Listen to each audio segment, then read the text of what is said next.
kita masuk ke pembelajaran sosiologi kelas 10 IPS.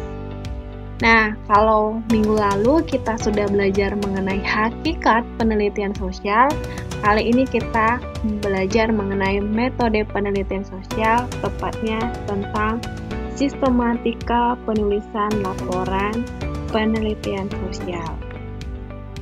Nah, pada dasarnya, sistematika penulisan sosial itu terdiri dari 3. Yang pertama adalah bagian pembuka, yang kedua adalah bagian isi, dan yang ketiga bagian penutup. Namun, kali ini pada pembelajaran hari ini kita belajar mengenai pembagian isi. Nah, ini kesepakatan kelas kita yang biasa kita lakukan ketika kita vikon atau pertemuan tatap maya. Nah, walaupun dalam video ini, melalui ini saya terangkan, tetap bisa berpartisipasi aktif dengan bertanya melalui grup WA ataupun di daring sekolah. Nah, kalau minggu lalu kan kita sudah mempunyai judul penelitian atau judul yang akan kalian teliti. Nah, cara untuk menentukan judul penelitian itu seperti ini. Yang pertama, judul penelitian itu mempunyai ciri yang pertama menggunakan kalimat sederhana dan efektif.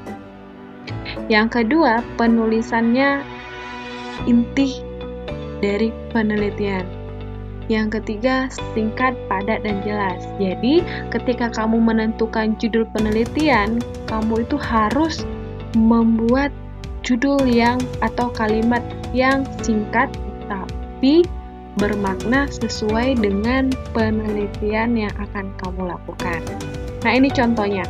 Implementasi kurikulum Merdeka Belajar terhadap kemajuan pendidikan di Karangasem. Atau boleh judulnya seperti ini juga.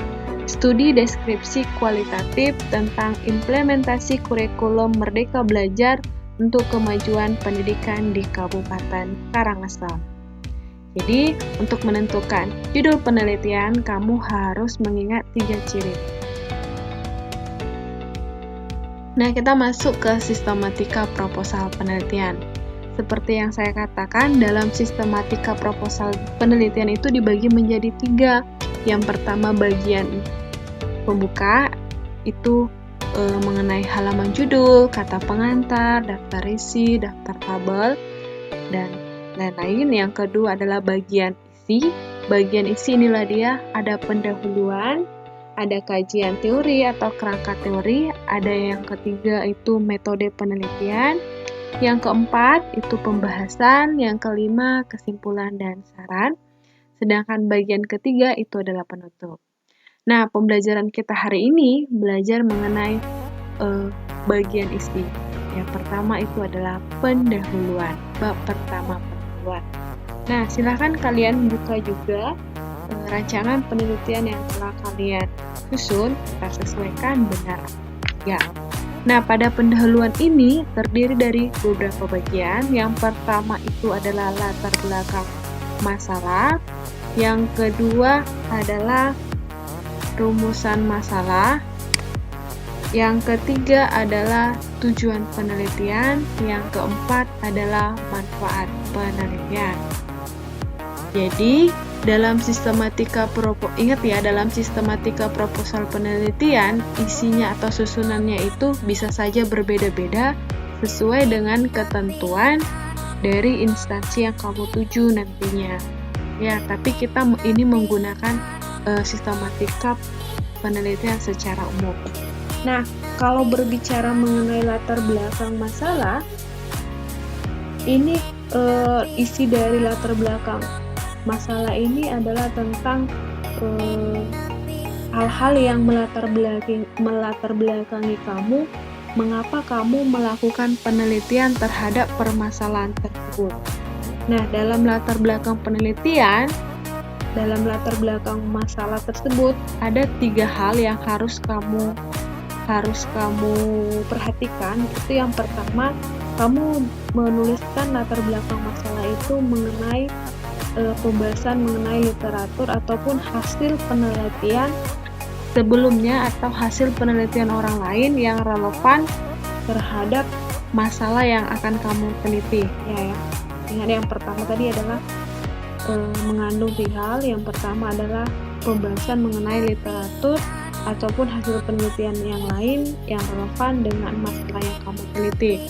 Nah, yang kedua itu adalah penjelasan mengapa kamu sebagai peneliti menganggap masalah itu atau topik yang kamu bahas itu adalah topik yang penting.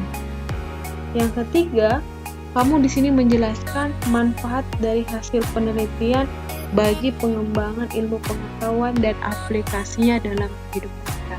Jadi di sini kamu uraikan 3 hal tersebut. Nah, yang kedua, rumusan masalah. Pada bagian rumusan masalah ini, kamu sebagai peneliti berusaha menyebutkan jenis atau topik masalah yang akan diteliti. Kenapa, alasannya, apa alasannya, lalu manfaat yang akan diperoleh dari penelitian tersebut. Nah, dalam rumusan masalah dibagi menjadi 3 macam. Yang pertama ada dikatakan dengan rumusan masalah deskriptif, yang kedua adalah rumusan masalah komparatif, yang ketiga adalah rumusan masalah asosiatif. Nah, berbicara mengenai rumusan masalah deskriptif itu adalah sebuah rumusan masalah yang berkaitan dengan pertanyaan terhadap keberadaan variabel atau lebih ke variabel yang berdiri sendiri. Tadi ada saya katakan rumusan masalah yang komparatif itu adalah rumusan masalah yang membandingkan keberadaan suatu variabel atau lebih dari 2 yang menjadi sampel yang berbeda pada waktu yang berbeda juga. Sedangkan rumusan masalah asosiatif itu adalah rumusan masalah yang dimana penelitian tersebut bersifat menanyakan hubungan antara 2 variabel atau lebih. Nah, itu yang dimaksud dengan rumusan masalah. Nah, yang ketiga itu adalah tujuan penelitian. Nah, kenapa kamu harus menuliskan tujuan penelitian? Karena di sini kamu harus menyesuaikan tujuan penelitianmu ini menyesuaikan dengan topik masalah yang menjadi dasar penelitian, sehingga nantinya tujuan penelitian ini menjadi tujuan kamu, kenapa kamu melakukan penelitian yang akan kamu uraikan nanti ketika kamu melakukan penelitian lalu kamu uraikan dalam pembahasan. Jadi di sini kamu uraikan apa yang akan kamu capai ketika kamu melakukan penelitian tersebut. Nah, yang keempat adalah manfaat penelitian. Dalam manfaat penelitian ini, manfaat penelitian dibagi 2. Yang pertama ada dikatakan dengan manfaat praktis, yang kedua adalah manfaat teoritis. Dalam manfaat praktis, ini adalah manfaat yang dikaitkan dengan kegunaan suatu penelitian untuk memenuhi berbagai kebutuhan pokok manusia, baik dia berupa jasmani maupun rohani. Sehingga nantinya manfaat praktis ini itu berupa konsep-konsep yang memerlukan pengembangan lebih lanjut lagi nantinya. Nah, sedangkan kedua itu adalah manfaat teoritis, itu berkaitan dengan penyusunan konsep-konsep dasar dari berbagai perangkat seperti metode, teknik, ataupun instrumen.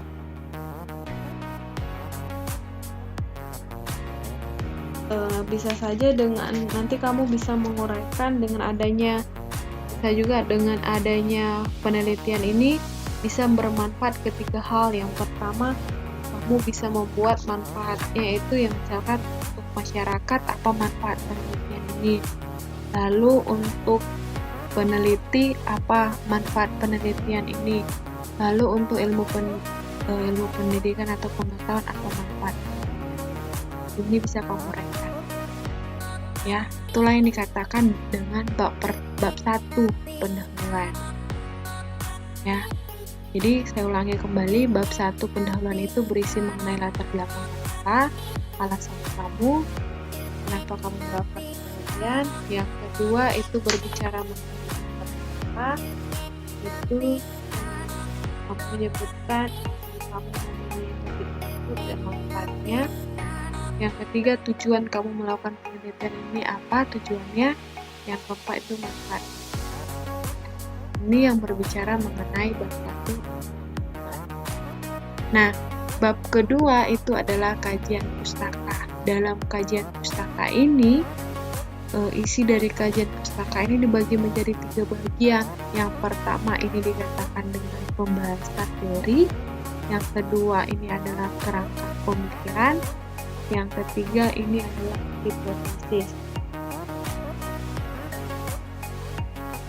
Kajian pustaka ini adalah sebuah bagian penting yang dimana di sini kita mengungkapkan teori atau serta penelitian yang terdahulu yang pernah dilakukan, namun berhubungan dengan topik yang akan kita lakukan. Nah, bagian pertama itu pembahasan teori. Nah, berbicara mengenai pembahasan teori di sini peneliti mengungkapkan teori yang digunakan selama penelitian. Teori apa saja yang kamu gunakan. Nah, teori ini harus relevan dengan penelitian yang akan dilakukan. Jadi, ketika kamu melakukan penelitian, kamu harus banyak membaca tentang teori-teori sosiologi, terutama teori yang berhubungan dengan topik permasalahan. Nah, yang kedua, kerangka pemikiran. Nah, berbicara mengenai kerangka pemikiran, ini adalah sebuah kerangka yang kamu gunakan dalam penelitian yang dimana kamu harus membuat secara runtun dan jelas. Atau bisa dikatakan dengan peta konsep. Nah, hipotesis ini adalah dugaan sementara. Jadi kamu mempunyai dugaan sementara tentang penelitian yang akan kamu teliti, namun dugaan sementara ini harus bisa kamu pertanggungjawabkan dan kamu harus menggunakan sumber-sumber yang terbaik. Nah, kenapa di sini ada kajian pustaka atau kajian teori? Ini sama saja kalimatnya ya. Ada dia suatu penelitian yang menggunakan kajian pustaka, ada dia penelitian yang menggunakan kajian teori. Tapi dasarnya isi dari kajian pustaka atau kajian teori ini adalah ya, ini berbicara mengenai berdua ya pustaka. Lalu kita masuk ke bab 3. Oh, ini dia tujuan kajian pustaka. Kenapa dalam proposal penelitian itu dibuat tujuan kajian pustaka ini? Menurut si Cooper dalam Creswell mengemukakan bahwa kajian pustaka ini memiliki beberapa tujuan. Jadi ada tujuan kenapa harus dibuat kajian pustaka. Yang pertama adalah untuk menginformasikan kepada pembaca hasil penelitian lain yang mempunyai kaitan dengan penelitian yang akan dilakukan. Yang kedua adalah menghubungkan penelitian dengan literatur. Berbicara mengenai literatur adalah berbicara mengenai bacaan yang telah tersedia atau sumber-sumber bacaan. Yang ketiga adalah mengisi celah dalam penelitian kedua. Inilah mengapa kajian pustaka itu dituliskan atau diuraikan dalam proposal penelitian. Nah, kita masuk ke bab 3.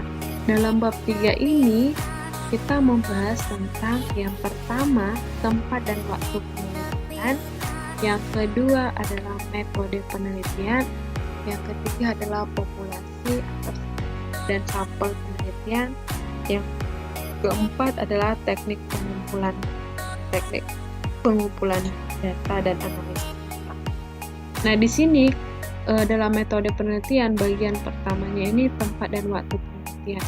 di sini kamu harus menguraikan di mana kamu melakukan penelitian, waktu penelitian kamu kapan, dari waktu penyusunan sampai waktu terakhir kamu melakukan penelitian. Sehingga nantinya kamu akan menentukan rentan waktu kamu dari kapan sampai kapan dan kamu melakukannya di mana. Nah, misalkan kamu melakukan, saya pernah dengar, misalkan kamu melakukan proses pembelajaran secara daring, bagaimana ketertarikan siswa. Nah, boleh kamu melakukan penelitian itu selama guru melakukan pembelajaran melalui daring, berarti tempatnya dengan menggunakan media Zoom atau Google Meet. Ini tempatnya. Atau kalau kamu ingin melakukan wawancara, kamu boleh melakukan wawancaranya di mana? Misalkan di SMA Negeri 1, misalkan ya. Jadi harus jelas tempatnya kapan, waktunya kapan, agar apa? Agar bisa kamu pertanggungjawabkan dan kamu bisa menyampaikan secara jelas dan. Nah, setelah kamu tentukan waktu dan tempatnya, kamu tentukan metode penelitian. Kamu melakukan penelitian ini dengan metode apa? Dengan cara apa? Nah, secara umum metode penelitian itu dibagi menjadi dua, kuantitatif dan namun masih banyak loh metode penelitian ya. Jadi di sini kamu tentukan satu metode dalam melakukan penelitian. Nah, berbicara yang ketiga adalah populasi dan sampel. Populasi dan sampel. Misalkan tadi kamu melakukan penelitian dan ketertarikan siswa dalam pembelajaran daring di SMA Negeri 1 Aula-Pura. Nah, populasinya mana? Populasinya adalah SMA Negeri 1. Sampelnya apa? Sampel itu adalah bagian yang kamu ambil untuk kamu teliti sebagai contohnya. Misalkan kamu ngambil sampel kelas berapa? Kelas 10 IPS 1 atau 10 IPS. Nah, dalam sampel ini tidak semua juga kamu lakukan tidak semua kelas 10 IPS 1 atau 10 IPS 2. Kamu mengambil jadi perwakilannya. Jadi sampel itu adalah perwakilan dari objek yang akan kamu teliti. Nah, teknik pengumpulan datanya bagaimana kamu cara mengambil datanya? Kamu menggunakan teknik apa? Apakah kamu menggunakan teknik observasi? Apakah kamu melakukan teknik angket atau wawancara? Di sini sudah kamu jelaskan dan apa alasan kamu menggunakan teknik tersebut. Nah, lalu kamu setelah nantinya ketika kamu melakukan penelitian, kamu menggunakan analisis data yang seperti apa? Di sini juga kamu tentukan dan kamu uraikan agar ketika kamu sudah melakukan penelitian, kamu bisa langsung melakukan analisis data dengan teknik yang telah kamu tentukan. Inilah dia dalam metode penelitian. Nah, yang bab keempat adalah hasil penelitian.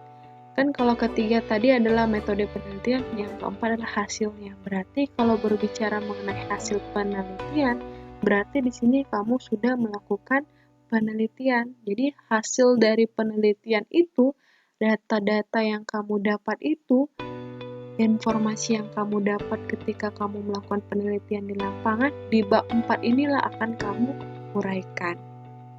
Ingat, pada bagian ini kamu menekankan 3 hal. Yang pertama, kamu harus menuliskan hasil analisis yang lengkap dan sesuai yang terjadi di lapangan. Yang kedua, hasil analisis tadi berhubungan dengan tujuan dan hipotesis penelitian. Di sini dah kamu uraikan. Lalu yang ketiga, pembahasan itu mengenai hasil yang dihubungkan dengan teori dan penelitian sebelumnya yang telah kamu susun dalam rangka teori. Jadi hasil yang kamu tuliskan, hasil yang kamu dapat tadi, kamu hubungkanlah dengan teori-teori yang kamu uraikan pada bab 2. Apakah hasil penelitianmu ini berhubungan dengan teori atau tidak sesuai dengan teori, atau teori tersebut tidak berlaku pada penelitian yang kamu lakukan. Di sini dah kamu uraikan semua hasil data yang telah kamu dapatkan. Nah, kenapa hasil penelitian itu harus dituliskan? Yang pertama, agar kamu pembaca tahu bagaimana menunjukkan bagaimana tujuan penelitian tercapai. Apakah tujuan penelitianmu sudah tercapai atau tidak, atau tujuan itu sebenarnya penelitian itu dilakukan atau tidak. Nah, di sini juga tujuan yang kedua adalah menafsirkan apakah ada penemuan yang baru dalam penelitian atau tidak. Apa saja yang kamu temukan dalam penelitian tersebut sehingga dapat dijadikan sebagai pengetahuan yang baru, atau juga bisa menyusun teori yang ada atau memodifikasi teori-teori yang ada sehingga muncul teori yang baru. Inilah alasan kenapa harus disajikan hasil penelitian tersebut dalam bentuk proposal penelitian. Nah, bab yang keempat, kesimpulan dan saran. Bab yang kelima adalah kesimpulan dan saran. Nah, isi dari kesimpulan ini adalah kesimpulan tersebut disajikan dengan membandingkan antara hasil penelitian dengan topik penelitian. Jadi dari hasil penelitianmu itu yang kamu olah dalam bab 4 tadi, disinilah kamu simpulkan dari awal sampai akhir. Lalu yang kedua adalah saran. Saran. Saran ini berhubungan dengan hasil penelitian yang kurang tepat namun butuh kesempurnaan. Jadi saran-saran itu kamu ini ya mengenai strategi penulisan atau penulisan hasil laporan, sistematika penulisan laporan penelitian sosial. Ingat ya, secara umum penulisan laporan itu dibagi menjadi 3. Yang pertama adalah bagian pembuka, yang kedua isi, yang ketiga penutup. Nah, yang kita bahas ini adalah bagian isi. Nah, pada bagian isi tadi dibagi menjadi 5 bab. Apa saja itu? Yang pertama adalah bab pertama adalah pembukaan atau pendahuluan, yang kedua adalah kajian pembuka, yang ketiga adalah metode penelitian, yang keempat adalah penelitian dan kesimpulan. Demikianlah pembahasan tentang sistematika laporan penelitian sosial. Sampai jumpa di materi selanjutnya.